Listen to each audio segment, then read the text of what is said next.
diingat kerjaan pertama gue dulu kan, gue ke Australia pakai working holiday visa ya.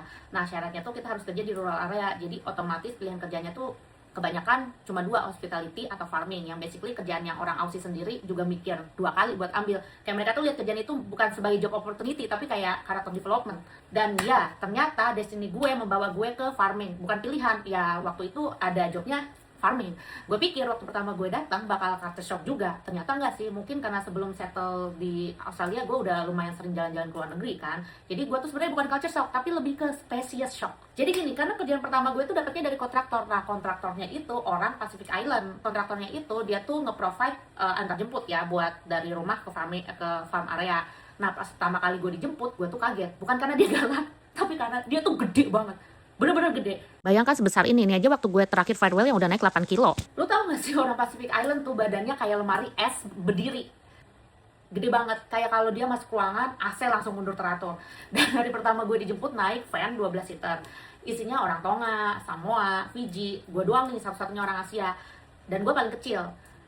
Jadi gue ngerasa itu gue bukan lagi di van, kayak gue lagi di kaleng sarden edisi triple XL gitu. Gue duduk di tengah sambil mikir, kayak ini kalau mobil nabrak yang selamat kayaknya cuma mereka, gue cuma jadi airbag karena ya gimana badannya gede bisa ngejaga. Serius gue takut karena sebelumnya gue sering ke luar negeri tapi mostly ke Asia, jadi gue melihat spesies orang yang masih size-nya kayak kita, relatable lah ya. Nah ini tiba-tiba gue tuh kayak masuk di dunia lain. Di kepala gue waktu itu jujur aja mikir, anjay ini monster semua apa gimana kan, udah badannya gede, penuh tatonya tuh kayak semua setangan gitu, sekaki, tapi kebanyakan di tangan yang lu jadi bisa ngeliat itu tato sebanyak itu, terus rambut keriting gitu kan. Gue pikir ih mereka ini mungkin kejam atau gue bakal dibully, ternyata enggak, mereka tuh baik banget sumpah, sweet malah. Paling sering nanya, are you okay bro, do you need any help. Mungkin harusnya kebalik ya, gue nanya, lebih sering nanya ke mereka, are you okay bro, kayak lu moving around dengan segede ini. Sering kejepit gak sih kalau lewat pintu? Ya Allah, bukannya rasis atau apa ya, ya gue lagi shock aja gitu kan. Makanya orang bilang kan, don't cover book by its judge gitu ya. Saking gedenya mereka ke cover gue booknya gitu. Nah pertama kerjaan gue itu di kebun anggur, bukan sebagai picking tapi masih maintenance panen. Jadi sebelum panen lo tuh ngikat sama batang daunnya, itu namanya biasanya disebut fine training ya, atau shoot position yang di kebun anggur. Nah intinya kerjanya tuh ngatur daun-daun biar buahnya nanti tumbuh bagus. Dan jujur hari pertama gue kerja, gue pikir bakal sengsara, panas, capek, mau mati, pokoknya Korea drama lah. Ternyata enggak, gue kerja tuh santai aja, enjoy aja. Terus gue tuh kayak sadar, ternyata gue tidak seprecious itu men. Gue kuat, gue aja kaget sama diri gue sendiri, kok kayak gini doang. Jadi sebenarnya yang berat tuh bukan kerjaannya, yang berat itu badan orang-orang yang ada di van tadi. Sama WFA itu gue kerja macem-macem buah, semua buah-buahan hampir gue pernah rasakan, dari yang merah kayak dragon fruit, merah semerah dalam semangka, kuning kayak lemon, hijau kayak alpukat, pokoknya semua warna gue cobain. Kayak skitless versi petani ya, tapi yang pertama tetap anggur sih. Dari situ gue belajar satu hal, kadang yang kelihatannya serem justru mungkin itu orang yang paling baik. Terus yang kelihatannya berat ternyata bisa kita jalanin, dan yang kelihatannya princess ternyata bisa jadi petani juga say. Jadi karakter development gue emang dimulai dari kerjaan di kebun anggur.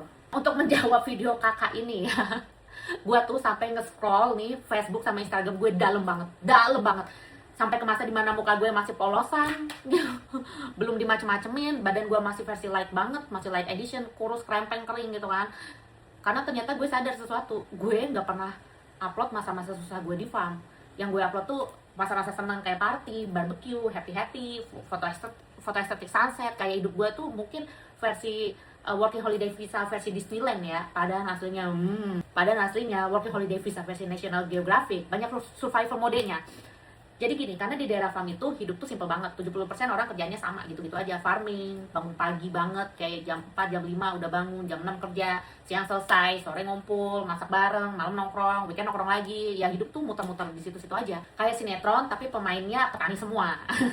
Makanya gampang banget ketemu orang kayak, "Bro, nongkrong yuk, 5 menit lagi sampai." Karena terus semuanya juga tinggal deket-deket ya. Sekarang gue di Sydney itu tuh beda. Di kota kayak gini lu mau ketemu orang aja harus booking dulu, janjian, kayak bro free kapan, bulan depan paling, atau akhir tahun. Ketemunya tuh kayak lagi meeting klien gitu. Janjiannya lama banget, terus kemungkinan batalnya tuh besar. Kalau dulu di farming ketemu orang tuh lebih gampang daripada ketemu sinyal. Nah lucunya karena hidup di farm itu serepetitif itu, yang gue upload juga cuman yang seru-serunya doang biar kelihatan bahagia gitu, padahal pahitnya juga banyak sayang. cuman gak gue upload aja. Makanya kalau lu lihat kehidupan orang di sosial media, jangan langsung percaya, karena sosial media itu kayak etalase bakery gitu kan.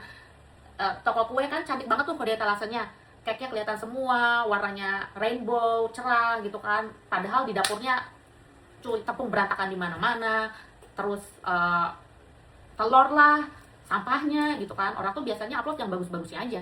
Jarang banget ada orang yang upload, ih hari gini gue kepanasan 40 derajat di kebun anggur.